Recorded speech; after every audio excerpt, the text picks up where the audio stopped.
Okay, so here's that barrel after it got done. So this is what we're going to do with that texture.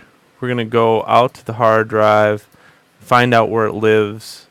In this case, it's Barrel Monkeys. We're going to go to Render Data, Mental Ray, and then click on Light Map. And then here's No Mirrored Barrel. So I'm going to open this with Photoshop.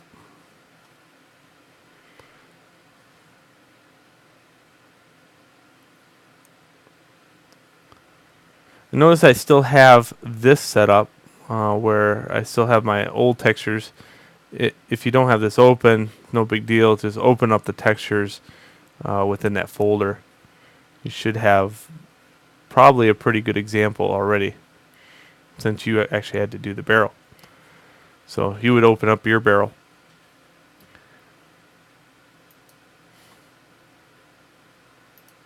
And I might just open up the clean texture with no. So here's my non-mirrored color TIFF.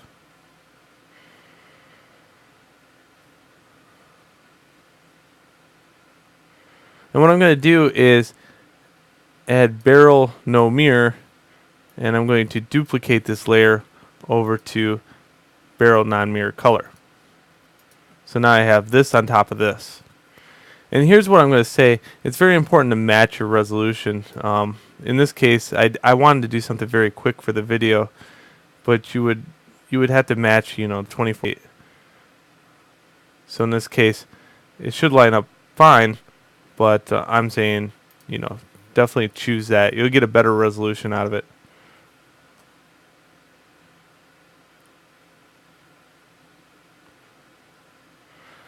So what I'm going to do here is turn this on multiply, and then I get this. I'm going to turn it down just a little skosh too. I find that it gets kind of annoying if it's all full bore. So look at that. It's all shaded, self-shaded even. Oh, I can't tell you how much this is going to mean to the scene. So I'm going to save this texture. None. Yes, I want to include layers in case I want to turn it off. I can do that. That's the nice thing about layers in a TIFF. You can say, well, I don't want that anymore. And then I'm going to go paging out to Maya again. Here's my non-mirrored. Ambient occlusion will bring your system, I don't care how good of a system, to its knees when it comes to ambient occlusions. To exit out Maya and relaunch it, which will be good anyway because now it'll bring in that old or the new texture.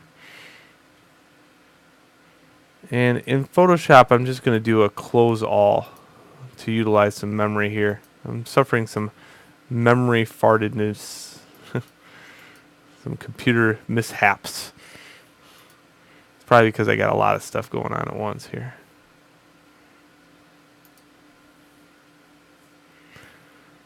So since I saved that texture, when I open up Maya and open up the barrel, it should represent the new baked shadows on it.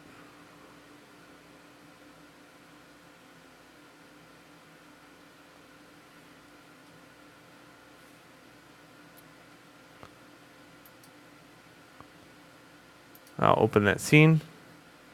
It's on the desktop. Barrel Monkeys. Here's barrel.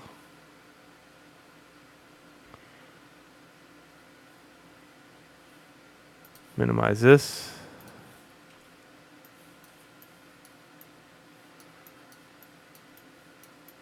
Click on this one. Notice it has temp material on there. I don't want temp material anymore. I want it to assign existing non-mirrored. And now I get this. And you can see it has a shadow, very slight shadow baked into it. Look at the bottom. It's darker than the top. Okay? So that's one thing you got to realize. If this barrel now tips over, one is going to be shadowed on the bottom, so you might not want it in that area. That's the nice thing about the layers. You could just, choose to not have that happen. But all these shadows right here are baked in. That's what's really nice about it. So it gives all items an extra oomph. So what does that do for something that has mirrored UVs?